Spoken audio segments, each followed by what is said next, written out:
Well, here I am, and I'm going to put the Warwick, the auto sleeper, all ready for its winter storage, because it's going to be stored for the winter, because this winter we're not using it. What I'm going to do, I'm going to drain the water system down. I will go through that with you now so that you know how to do that, and just to make sure that it's safe and there's going to be no problems whilst it's away in storage. So here we are. Step one, it's to drain the clean and fresh water. I've already drained the wastewater when we left the campsite earlier on. I've drained that, so I'm going to drain the clean water now. I'm going to drain that. Where are we? Just into a tub here. I'll drain all that in, and that should empty the tank. Okay, fresh water's drained. So now what we need to do is just go inside the van and just make sure that all the taps are sort of devoid of water. So I'm going to go through each of the taps in turn now and just make sure that there's nothing left in here. So I'm going to go for the kitchen sink first. Most importantly, what I remember to do, turn on the water pump just to make sure. Oh, we can hear that. Doesn't sound like there's any much water left. Oh yeah.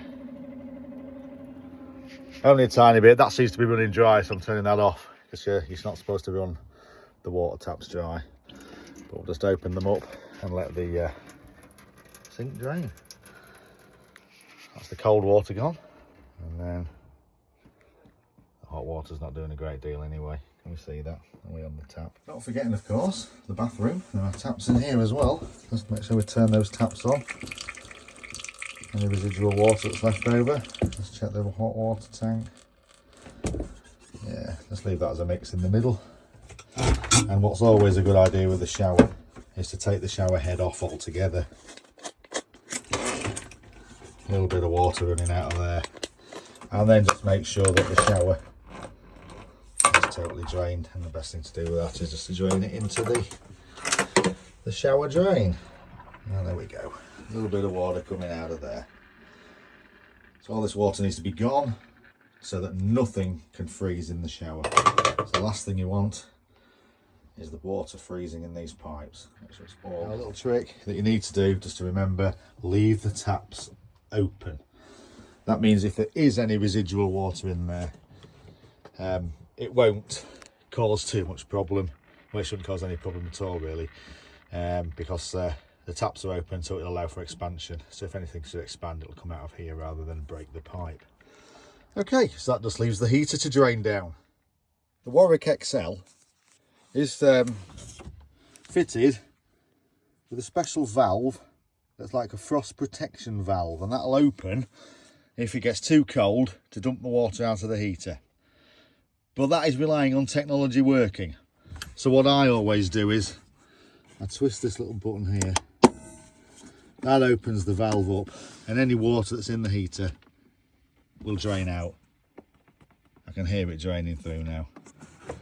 So that'll just take any water out of the Truma heater, so that should there be a frost, it won't affect this. Can you see that little blue button at the bottom there? That's just popped out. That's when I turned that lever at the top there. This one here. When I've finished and it's finished draining, I'll turn that back, push that button back in, and then it's back onto frost protect. So if it does get below a certain temperature, it'll pop out anyway.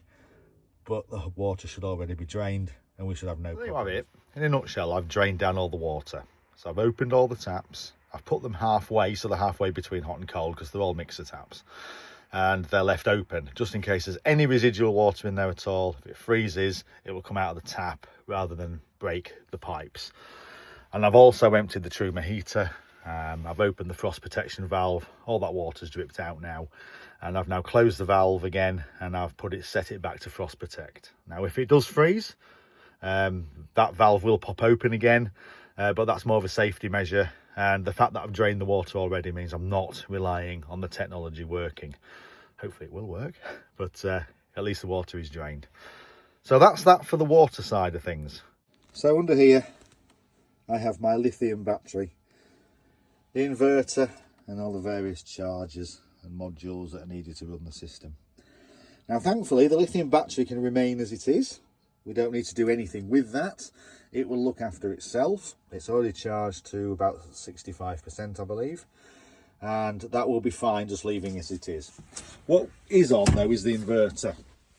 Now we don't need the inverter whilst it's in storage. So I'm just going to go to the control panel here and I'm going to turn that inverter off. So basically what that means is now we've only got the 12 volt system live in the van. And there we can see quite clearly it says inverter off. And the battery's at 54%, which is fine. That'll work. That's no problem. Shouldn't be an issue at all. Might get a bit of sun and a little bit of solar. So now it's just a matter of going around and making sure everything is off. So as you can see, the lights are on at the moment. I'll be turning those off in a minute. And that's basically it. Water's drained, battery's sorted out, everything's put away. Everything that we need with us has been taken out. So the van can go into storage and it'll be ready for when we bring it back in January. Super. Another good idea is to leave the fridge door open. Let the air circulate in there. If you don't, it'll be full of mould when you come back. It doesn't matter how hard you clean it, what you use to clean it with, how long you take scrubbing it, I will guarantee when you come back, that will have mould in it if you don't leave it open and let the air flow. So that's what we do. We leave it open, lets the air flow, no mould.